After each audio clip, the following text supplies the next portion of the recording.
You think you know what we're going to talk about. But unfortunately, I fell down a damn rabbit hole and I've not gotten out yet. Knife bros.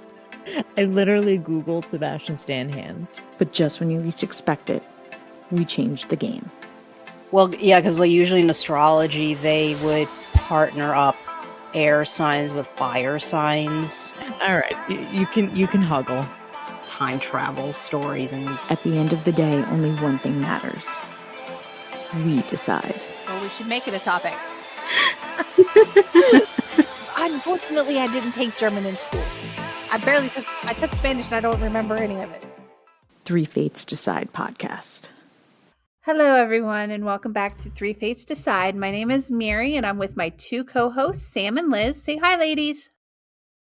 hello. Hi. Today we are talking about Harry Potter. Once again, we are going to be doing the fifth book/movie, Harry Potter and the Order of the Phoenix, which the movie was released in 2007. I'm just going to do a quick synopsis of what the movie and the book is about, just so we have a little bit of understanding of what's going on. It starts as Harry's fifth year begins with him being attacked by Dementors in Little Whinging. Later, he finds out that the Ministry of Magic is in denial of Lord Voldemort's return, who we found out returned at the end of the last movie and / book. Harry is also beset by disturbing and realistic nightmares, while Professor Umbridge, a representative of the Ministry for Magic, Cornelius Fudge, is the new Defense Against the Dark Arts teacher. Harry becomes aware that Voldemort is after a prophecy which reveals neither can live while the other survives. The rebellion involving the students of Hogwarts, a secret organization known as the Order of the Phoenix, the Ministry of Magic, and the Death Eaters begins in this book/movie. And this book/movie is, well, movie more so than the book, is where it kind of goes downhill, as we will get into. Because there have been some pretty significant things that have been left out of the movie that I think I feel, and I know Sam feels, should have been brought up into the movie more so than just completely left out. Yes. This one, and I know I talked about it in some of like the other episodes, this one had a lot of things like missing more than the other movies, but still not as bad as the next one. The next one is definitely the worst, I think. Yes, I agree. I agree.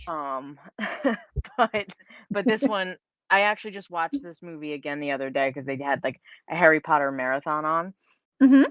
And like as I'm watching it, I was like, wow, I really like forgot how many things were different between the movie and the book. But then I'm like looking at the website that, we look at, and it's not a lot, but it's just, we'll get into it, but it's not as many as I originally thought. Again, not like the next one. The next one is going to be like bonkers, but still like it's some crazy things that like they changed or switched or just didn't get into and whatever. But yeah.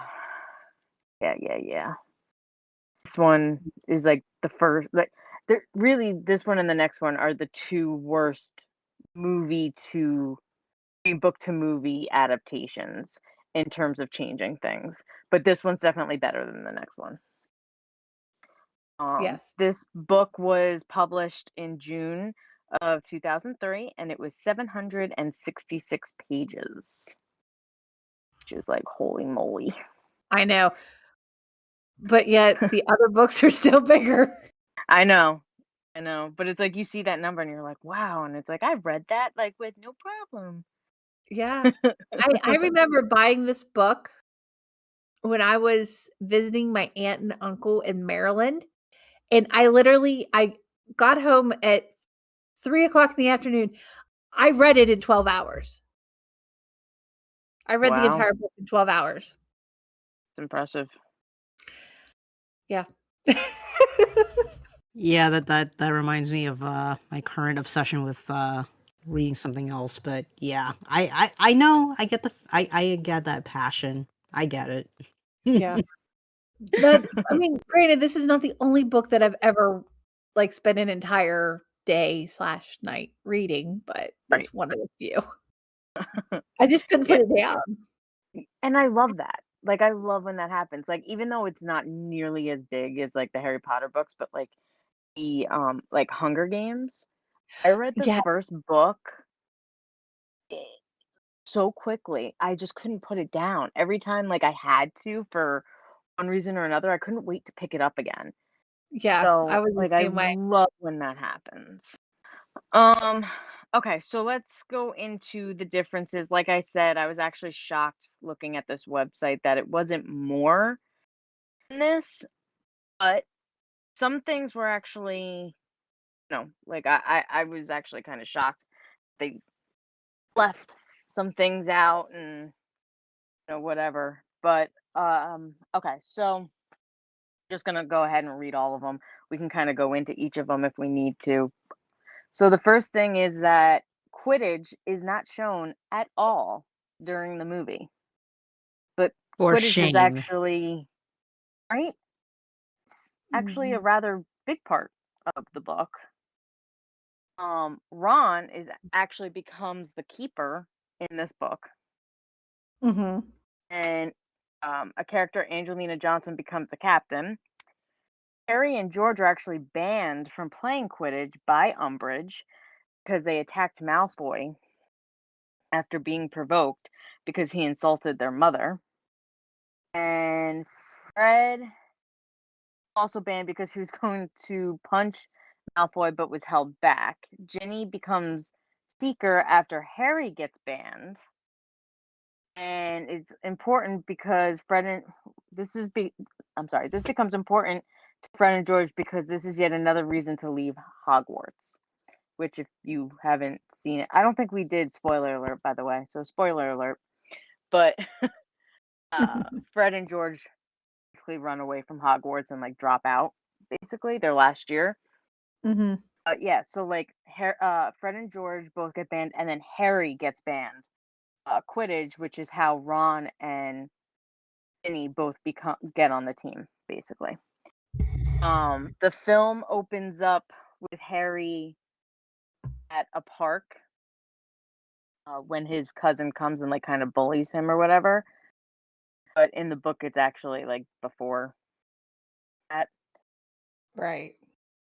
In the movie, though, it seems like Harry is upset that Ron and Hermione got to spend a lot of their summer at 12 Grimold Place, which is where the Order's like headquarters is, which is where Sirius's family grew up.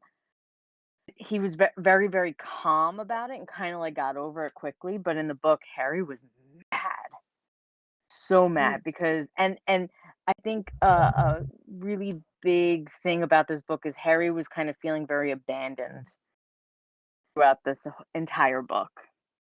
A lot of people, no one was understanding what he was going through, and it kind of started with this: how he found out once he got there that his two best friends, who he didn't hear from, were together basically the entire summer with the Order while he was stuck with his family, who he hates.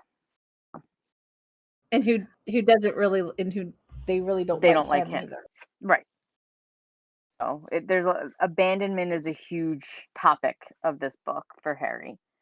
Yeah. Harry's hand is scarred by the black quill from Umbridge during his detention, but it's actually Ron who discovers his scars and tries to convince him to complain to Dumbledore and McGonagall. But in the film, they gave it to Hermione, and I don't know why they would change something like that.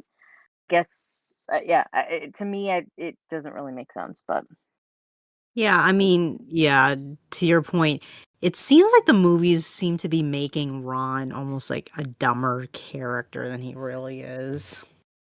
I mean, he has yeah. he has his own flaws, don't get me wrong, he does, just like any rounded character would have, but it's like you guys are just making him seem like he's a dumber, less sensitive character than he really is. Mhm. Mhm. Mhm. In the film, Luna Lovegood tells Harry about the Thestrals. In the book, Hagrid does during his class of Care of Magical Creatures. Now, obviously, they didn't go into classes that much, so I guess they just felt. And in the film, I guess it was just a way to introduce Luna. So, like, that didn't really bother me that they kind of changed that. But, you know. Yeah. A lot of rooms in the Department of Mysteries are absent from the film, such as the room with several doors and the brain room. Remember when they were like running around or whatever, like trying to find where the um oh my god, what is the Prophecies. name? Prophecy. Thank you. Yeah, the It's been a prophecy long room is day. yeah. And they found all those crazy rooms. Yeah, and then they found the brain room, and Ron gets attacked in the book by one of those brain things. Yep.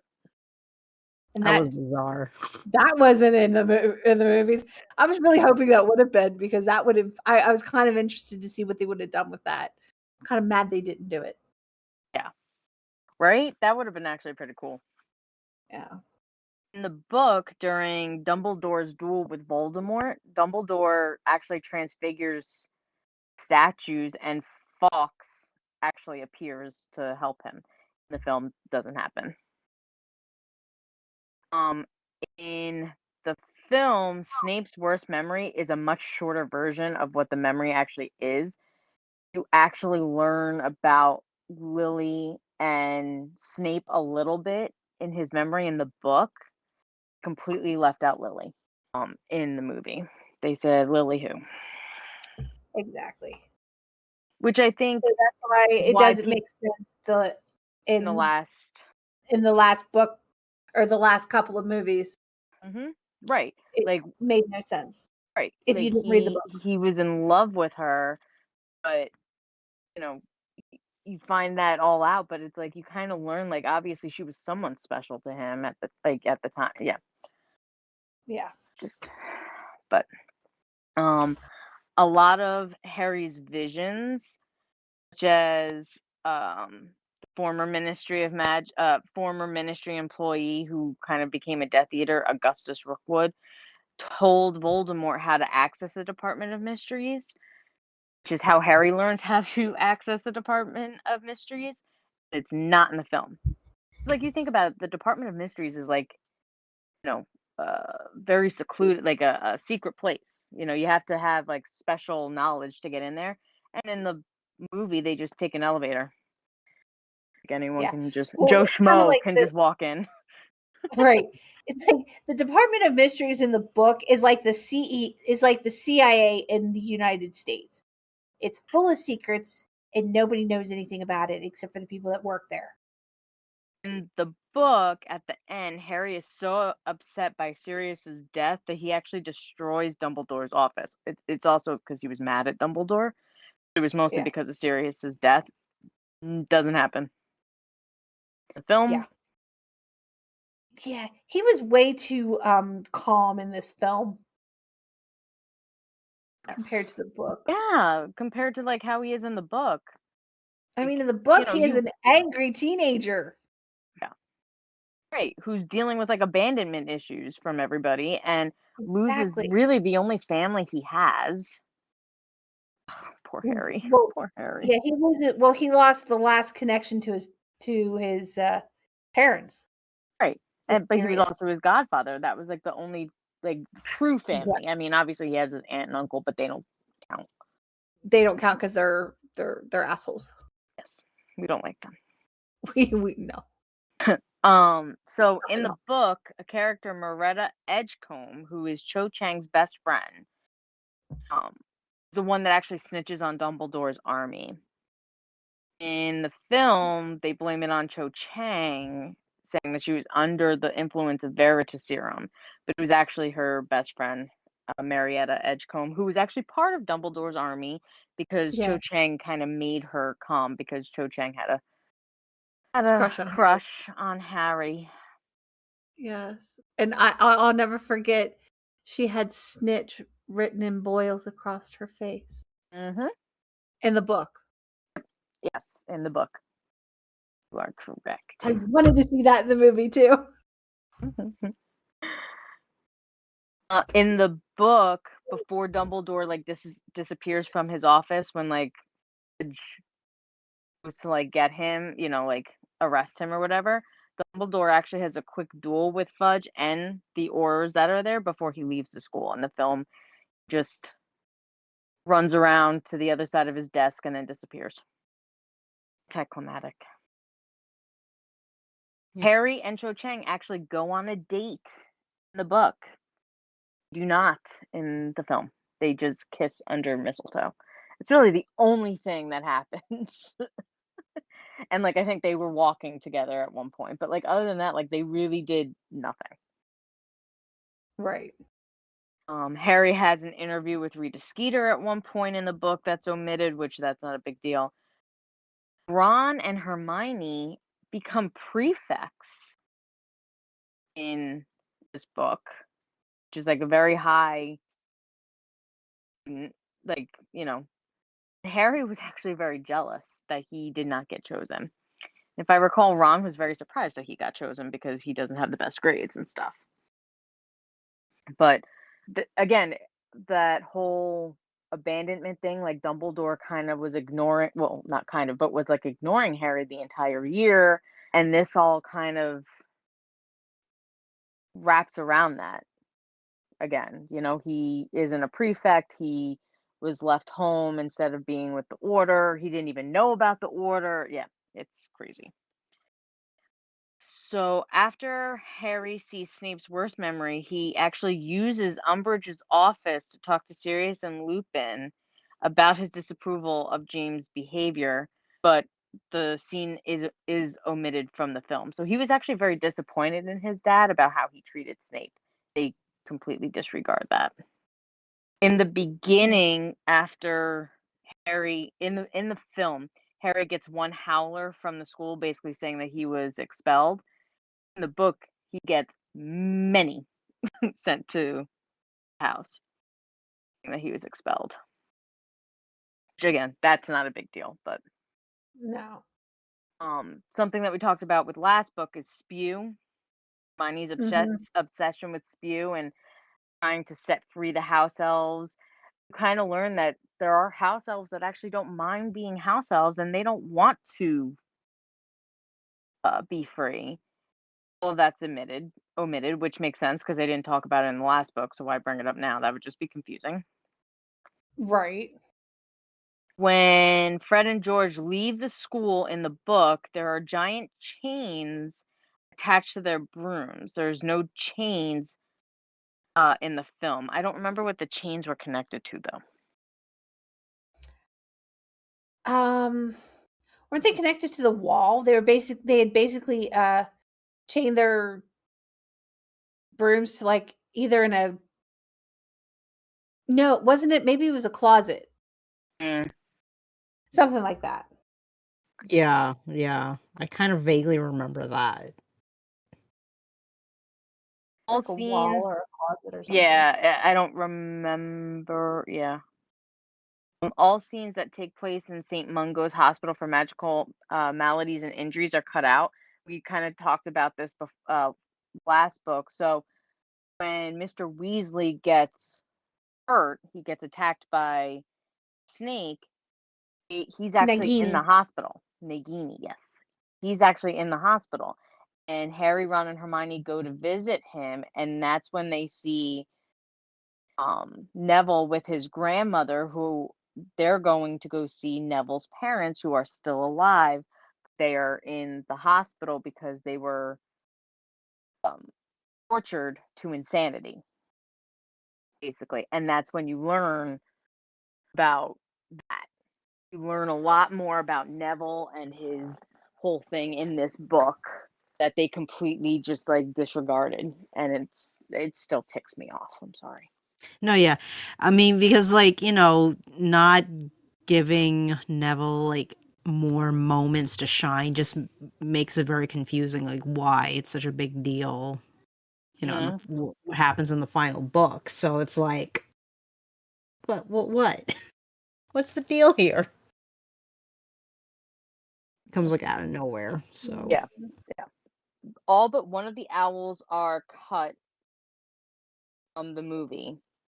There is one scene where Professor McGonagall is actually attacked trying to protect Hagrid from Umbridge and her Auror goons. So like at one point, like all like the teachers are kind of going up against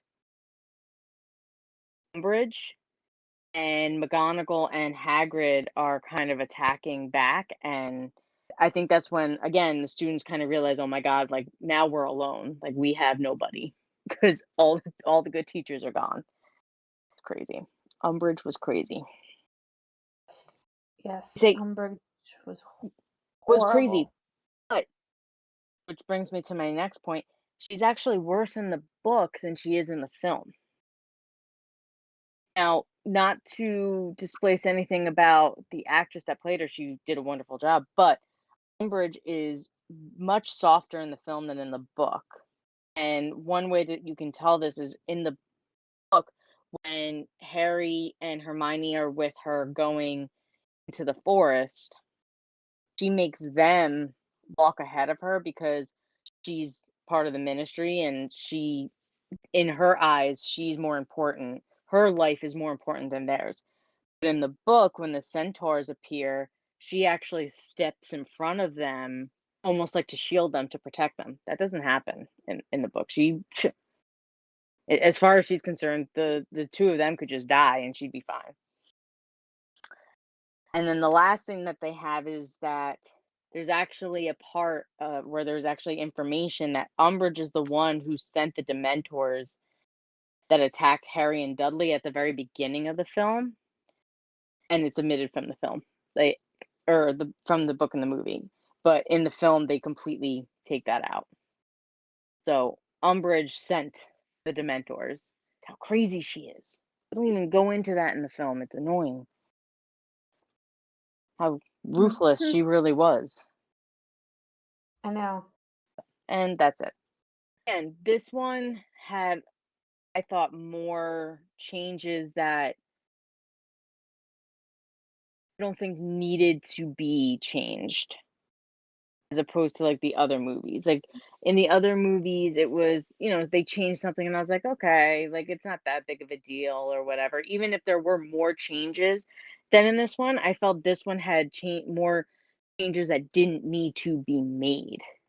So Right. that's my big thing about it. Yeah. And like there are certain things like they just did not go into. And they could have / would have. Right. I think the biggest one was Umbridge not being as ruthlessly evil. Yes. She was ruthlessly evil in the books. I mean, she was horrible. Horrible. You hated the woman.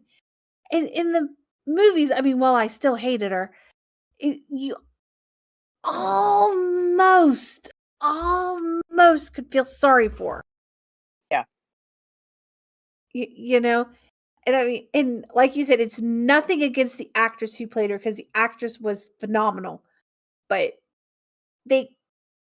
she's always been described as a toad of a woman. Mm-hmm. Yes. And It because is so not. I was expecting someone to I was basically when he blew up Aunt Marge, that's what I expected. Mm-hmm. But short.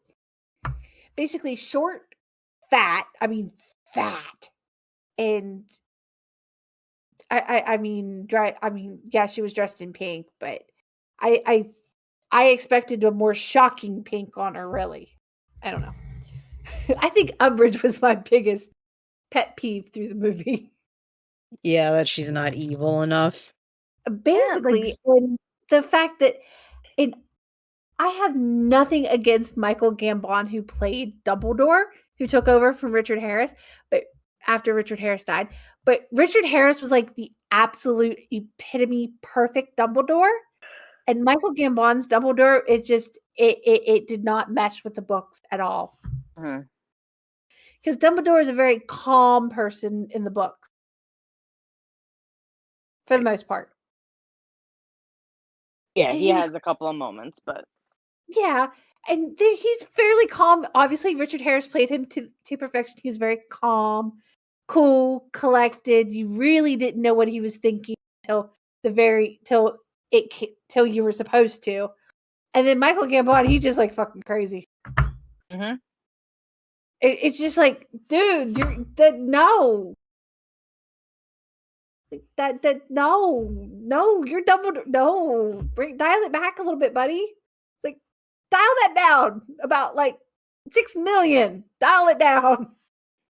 But yeah, like my pet peeve along with Ugh. you is Umbridge isn't crazy enough and Harry isn't angry enough.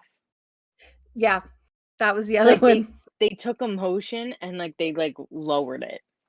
Made it more of Mhm. like a solemn thing. And it's like, but it's not like this is like Harry. I mean, again, in the movie, like you saw there were times when Harry would kind of like lose it for a second, but like in the book, he just like, you He know, was just an angry teenager through the entire book. Yeah.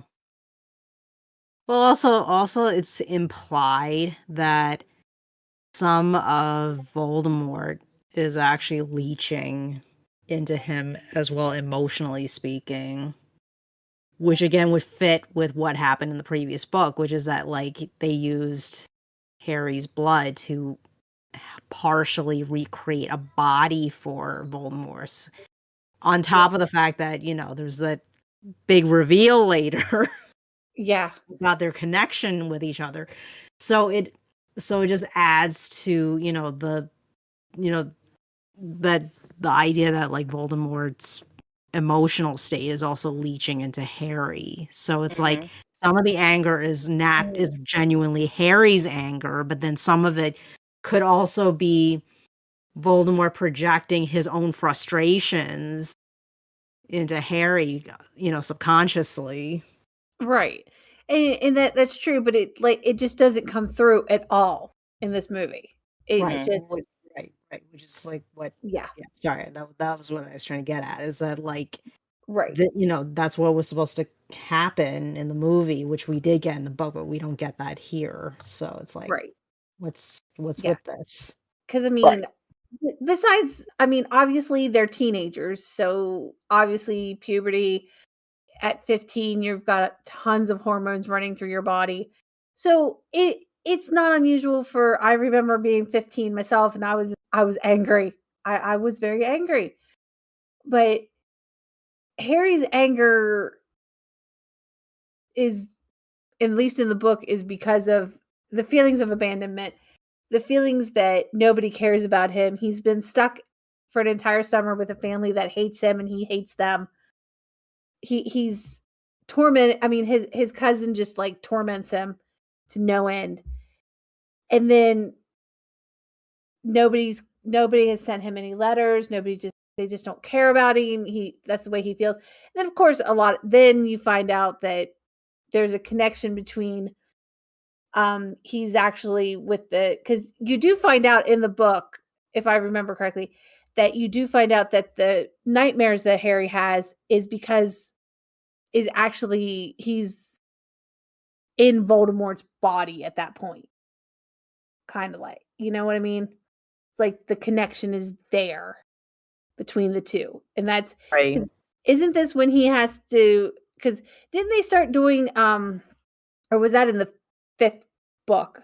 They were doing the legaments. Right. That was how Harry saw the vision of Snape's memory, was because Snape was Right. supposed to teach him occlumency, but of course that was failing Right. fast. Yeah. Yeah. I mean, they show a little bit of it, but they don't show a lot of it in the book or in the Right. Like movie. you don't realize how often Harry was doing it. Like Right. it only seemed like Harry did it a few times in the movie, but like he was at it for months. Yeah. That was a big one for me too, because they didn't really show the scope of what had happened to him, what that he was going through with Snape, having to deal with Snape for months on end in private lessons. That would drive anybody insane. Right. And And I like like while dealing with everything else on top, like exactly. it's just so much for like one kid to deal with. I know. And again, I thought Daniel did well with what he was given. And you wanna know He what's did, funny is this film and the next film were both directed by the same guy. Just saying. which explains a lot. Hmm. Never. Yeah, But we'll get into the next when we get we'll into get the next. into that one. Yeah, that one might be a bigger episode too because there's a lot to pack. Oh god, yeah, that's gonna be bad. Yeah. But it just was those are I think my two biggest complaints out of this entire thing.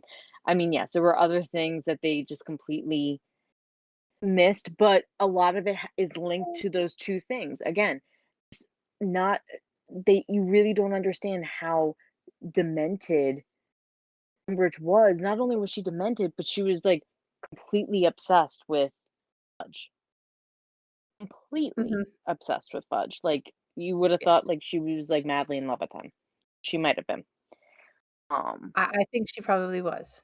and then one thing that wasn't on the list that and I had mentioned was again Percy Weasley was on team ministry going against his family. Kind of see that bigger separation in this book. So that wasn't brought into it, but you know, for what they had with the film, I thought they did well. We had some new cast members come in. Mhm. So some of the newbies, you had Helen Bonham-Carter as Bellatrix Lestrange, which I mean, I want to talk about spot on. I don't know anybody who would be able to play Bellatrix the way Amazing Helena. actress all Oh my around. Oh, god. yeah, I mean, she was perfect to play her, but I will say her portrayal of Bellatrix is not the same as it is in the books, obviously. Because in the books, I mean, she's fucking psychotic. I I mean, bet you she's they got an told her to tone it down because she could go psychotic if you wanted her to. oh oh yeah, because she was like psychotically obsessed with Voldemort. Oh yeah. I Yeah. mean, She she was was in that even she more had obsessed with Voldemort than Umbridge is with Fudge. yes. Yes. It was like she would do anything to have his babies, basically. She would have. She would have. If she could have, she would have. Yes. Um But but Imelda yeah. But we digress. Um Melda I don't wanna think about that. Staunton. Yeah. Yeah. God. Uh, Imelda Staunton, who is a very great British actress, played Dolores Umbridge. Again, for Yes. what she was given, she did a fantastic job. Little Exactly. giggle that she does still annoys me to this day, so bravo. Oh, I know. I can Yeah. hear the giggle. That's the thing. I can hear the giggle. And she will be Queen Elizabeth in The Crown. Is she? Oh, yeah. I like her. I do. I like her a lot. Yeah, I mean, she's a fantastic actress, and she did an amazing job with the script that she was given and the direction she was given for the script. Hmm. And I mean, nobody is denying that. Yes. It's just I really expected her to be shorter, fatter, uglier, and meaner. Hmm. Yeah, Exactly. just to verify, she's gonna be playing Queen Elizabeth in the final 2 seasons of The Crown, so Oh, that's Oh, awesome. good for It's her. amazing. We have Ivana Lynch, who is Luna Lovegood. I love Again, her. amazing. Love Luna. And this was, I Yeah, but she believe, wasn't her first nearly as acting gig. yeah. But she was not nearly as ethereal as she is in the book. Yeah. So I don't know anyone who like that.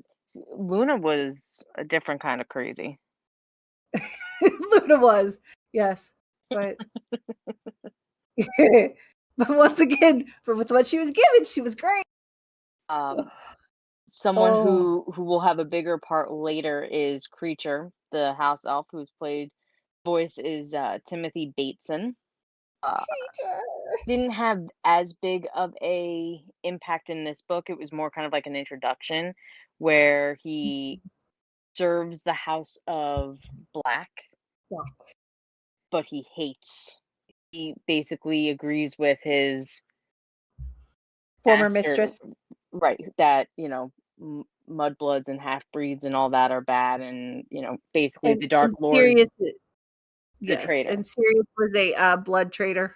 Yes. Mhm. Yes. And they didn't even go into the mother in the movie. She actually is, how like the pictures hang in the castle, and even Yes. after like they die, like in Dumbledore's office, like all the previous headmasters can still speak to you even though they're dead. Mhm.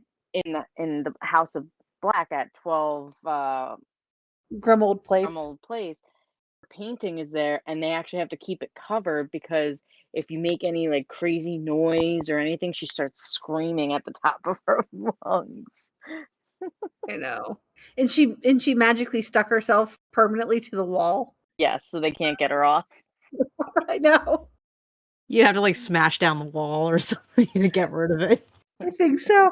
But that would have been interesting to see in the movies, obviously. But I mean, it wasn't an integral part of the book or the movie, so it really didn't make a difference that it wasn't in there. But yeah, that was a good one. And then we meet some of the order. Nymphadora. Nymphadora Tonks, Kingsley Shacklebolt, and Mad Eye Moody, who we had met in the last book, but if you recall, he was actually not Mad Eye Moody. It was someone else pretending to be Mad Eye Moody, so we actually meet the actual Mad Eye Moody. Yeah. And yeah, that is that with the cast, the new cast. So no, I mean, again, for what they had, the cast did well. I just think that there's direction wise, there could have been more in certain aspects. Saying Yes. That'll the two big ones that we talked about will be my pet peeves for that movie for the rest of my life. Yeah. Harry wasn't angry enough, and Umbridge wasn't ugly and mean enough. And it was that, and she always did that little humph, humph, kind of like a clearing of her throat thing. Mm-hmm. The giggle was creepier. The giggle was more psychotic, I think. So spot on for that one. Yes. Stupid little. Okay, so before we close out, as usual, we have an email address where you can send us questions, comments, criticisms on how to improve our show. You can email us at threefatesdecide@gmail.com. It's the title of our podcast, all in one word, and the 3 is spelled out. And you can also reach us on Instagram at 3fatesdecide. The 3 is spelled out. And feel free to send us DMs. Let us know what you think. We love feedback. Thanks for listening, everyone. Catch us next time. And see what we're going to talk about. Because the 3 fates decide.